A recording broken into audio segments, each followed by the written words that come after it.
What's up guys, welcome back. Recently Konami announced a couple of new cards in a new set called Savage Strike, which will be released in the OCG early October 2018. So for us TCG players, that's about like January/February 2019. One of those new cards is a new Pot of Greed, well actually like a new pot card next to I think a new Solemn card as well. But again, this new quote-unquote pot card is actually a dual pot card, so it will definitely have the effect of allowing the player to draw two cards, but again, at which cost, since that's something we've seen in the past, that these dual pot cards do have the, the effect of letting the player who activates the card drawing two, but in most cases the cost is actually quite big. I mean, they can't always be as good as good old Pot of Greed. For me, that's quite interesting, since Konami, of course, hasn't released the effect of this new pot card, so let's dig in of, what possibilities we have here for a new Pot of Greed card. If you look at the artwork of the card, as I mentioned before, it's clearly a dual pot card. Currently, we here in the OCG and TCG in the Yu-Gi-Oh card game, we already have 3 dual pot cards in a game. There are, of course, as you know, Pot of Duality, Pot of Dichotomy, and of course we can't forget the Neck 9 card being Pot of Desires. Other quote-unquote regular pot cards don't have this dual phase. Examples are of course the regular Pot of Greed, Pot of Avarice, etc.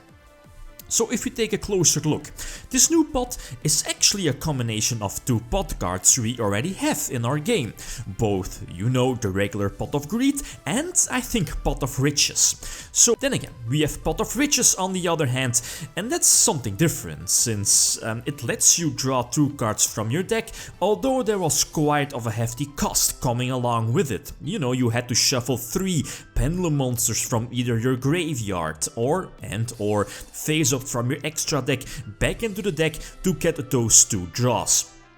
And of course Konami decided to give your Pot of Riches quite of a big cost, and as soon, at least in that particular turn, you activate your Pot of Riches, you can't special summon monsters unless of course it's for a Pendulum summon. So clearly Pot of Riches was there to boost Pendulum decks, I guess, although ever since its card release back in 2015, Pot of Riches hasn't really seen any competitive play to my knowledge. So I think Konami can do 2 different things here.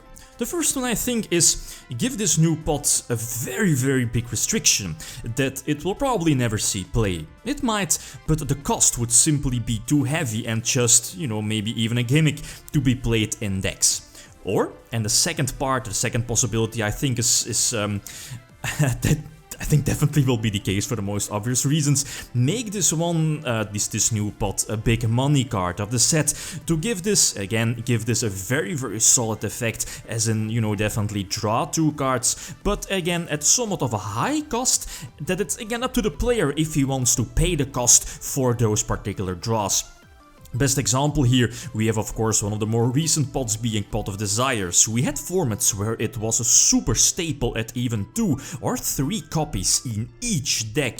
It didn't really matter what deck you were playing, those 2 free draws were just too good to ignore. Again, Desires' cost, of banishing the top cards of your deck was a very high cost to pay, since it wasn't the card for like a combo, or at least heavy combo oriented decks, since you didn't really want to banish or take the risk of banishing 1 or 2 offs needed for your particular combo. Or something we all had before is activating Desires, banishing the top 10 cards of your deck, draw 2 cards, and one of those 2 cards being one of your other Desires from your deck. So again, and at the same time, you're basically staring down at only half of your main deck. So possible effects that Konami can give this new pot. Again, based on the artwork, it might have like some similarities with Pot of Riches, but still everything will be pretty much like speculation, as I mentioned before. Let me start with, multiple restrictions or possible restrictions that Konami might include in this new Pot of Greed or, Pot of Riches combined card, as again, these are restrictions that we can definitely combine with card effects mentioned later in the video. First one here, Pot of Greed, had no cost or danger to activate it, but as we already know from the past, other pot cards did have those pesky costs to somewhat balance out the card's power. Some restrictions that are possible to include here, let's say, and the first one here is definitely somewhat popular in today's format of 2018, I guess, is banishing the cards. Let's say the top 10 cards of your deck, as we saw from Desires, is banishing the cards face down. This is quite of a big restriction, since there are only a few handful of cards that can actually make use of these banished cards, and I'm looking at something like Omega, again getting back one of those banished cards back to your graveyard. But in the game of Yu-Gi-Oh! There aren't really that many cards to make use of face down banished cards. Another cost here is no battle phase. This is actually a huge cost, or would be a huge cost for this new pot. I mean, very similar to something like Soul Exchange, a very powerful card, old school card back in the old school days, but sacrificing the battle phase is actually quite of a big restriction. So again, depending on the cost and other costs, it might not be worth it. Another restriction might be, and again, this may be definitely very reasonable, as we saw from Pot of Riches, is give this particular new pot the restriction that you can't special summon for this turn you activate the card, except, and then depending on which cards you have to send back. For example, I'm looking at Link monsters or Pendulum monsters, you can only special summon that particular card type for that same turn. We might get an activation requirement of, only having like X card or X amount of cards in your hand, let's say at least 2, or only have 1 or less cards in your hand. Again, all speculation. This pot might also get to the cold wave treatment, as in you cannot set cards for the same turn you activate it, or as we saw in Pot of Dichotomy, is only activated, or you're only allowed to activate it in your main phase 1 or at the start of your main phase 1, or activate or not allowed to activate spells for the rest of the turn, are all quite a big cost for this new card. The last one is also very reasonable, as you saw from Pot of Desires, is that you can only use once per turn. You can only use this pot once per turn. So these restrictions can definitely be, included with this new pot. As for the effects, again, this is pretty much all speculation, and I think, there are so many possibilities to add in. Again, if I missed any, like always, feel free to let me know.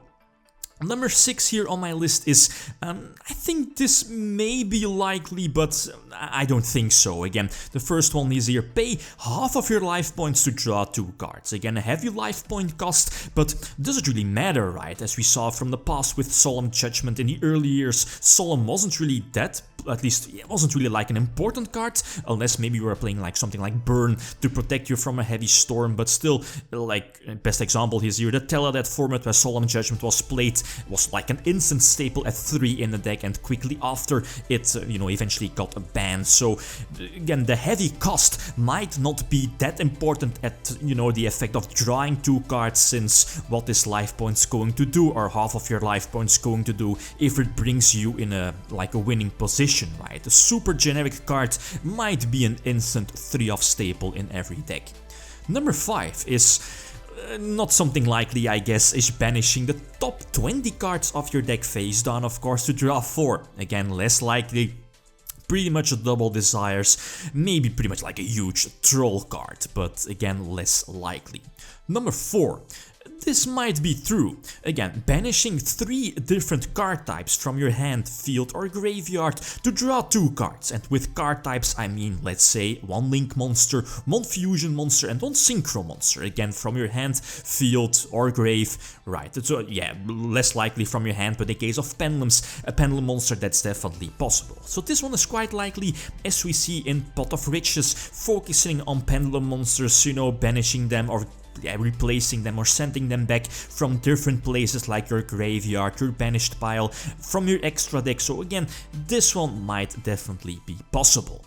Number 3, probably not that likely. The effect, banish 1 Link, 1 Fusion, 1 Synchron, 1 Exceed and 1 Pendulum monster from your extra deck to draw 2 cards. So basically by banishing 5 different card types, you know, from your extra deck, it will let you 2 draws. Again, far too powerful, I think. I've seen this effect being posted on social media a couple of times. Was quite interesting, but again, far too powerful. A lot of decks, again, that don't really use their extra deck can definitely abuse this particular card. I mean, slap in 3 copies into their main deck, and since, you know, your extra deck contains 15 cards, and again, just the activation requirements would just be far too easy. Number 2, and this one is again also quite likely, is banishing X amount of your cards of your extra deck to draw 2 cards. Again, a couple of possibilities of banishing like 7 cards, maybe 10 cards from your 15 card extra deck, or maybe banish your whole extra deck, you know, banishing 15 cards to draw 2 cards.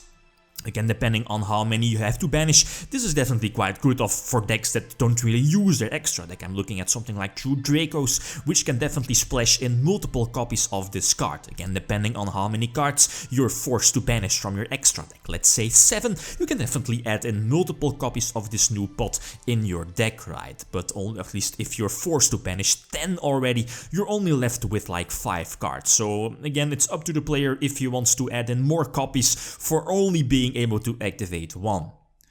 The last one, and I think this is the best one, most likely to be, you know, included in the new pot card, is return like 3 links and or pendulum monsters from your graveyard, or, you know, your banished pile, from your main monster zone, extra monster zone, or from your graveyard back to the extra deck or back to your deck to draw 2 cards. So basically refueling your extra deck in case of link monsters.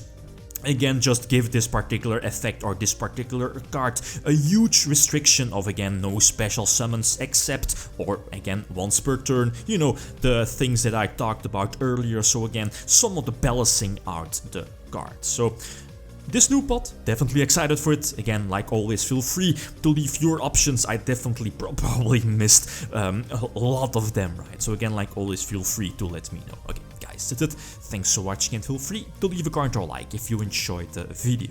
Lithium signing out. Peace.